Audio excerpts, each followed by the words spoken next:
នេះគឺជា model iPhone 11របស់អតិថិជនដែលមានបញ្ហាញ័រជាមួយនឹងកាមេរ៉ាក្នុងការពិបាកថតហើយគាត់ក៏បានយកមកជួសជុលនៅ Dior Mobile Service យើងខ្ញុំនៅខាងមុខផ្សារទូពង្រ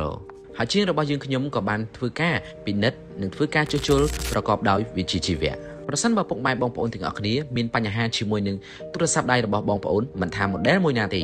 iOS ឬក៏ model Android នោះទេពុកម៉ែបងប្អូនទាំងអស់គ្នាអាចអញ្ជើញមកកាន់ Dior Mobile Service របស់យើងខ្ញុំបានដើម្បីទទួលសេវាកម្មពិសេសពីហាងរបស់យើងខ្ញុំនៅហាង Dior Mobile Service យើងគឺមានការធានាត្រឹមត្រូវជូនអតិថិជនពេលដែលធ្វើការជួសជុលរួចគឺយើងមានក្រដាសស្នាមត្រឹមត្រូវដើម្បីធ្វើការធានាជូនពួកគាត់អំពីបញ្ហាដែលគាត់យកមកជួសជុលនៅកន្លែងយើងខ្ញុំប្រសិនបើបងប្អូនទាំងអស់គ្នាជួសជុលនៅហាងរបស់យើងខ្ញុំហើយយកទៅផ្ទះវិញគឺមានការរអាក់រអួលត្រង់កន្លែងដែលជួសជុលបងប្អូនអាចអញ្ជើញយកមកទីតាំងរបស់យើងខ្ញុំវិញបានដើម្បីធ្វើការជួសជុលជូនបងប្អូនគឺមិនគិតថ្លៃនោះទេបន្ទាប់ពីអតិថិជនគាត់រងចាំអស់មួយសន្ទុះក្រោយមកការជួសជុលរបស់ជាងយើងខ្ញុំក៏បានធ្វើការរួចរាល់អំពីបញ្ហាកាមេរ៉ាញ័រនោះផងដែរ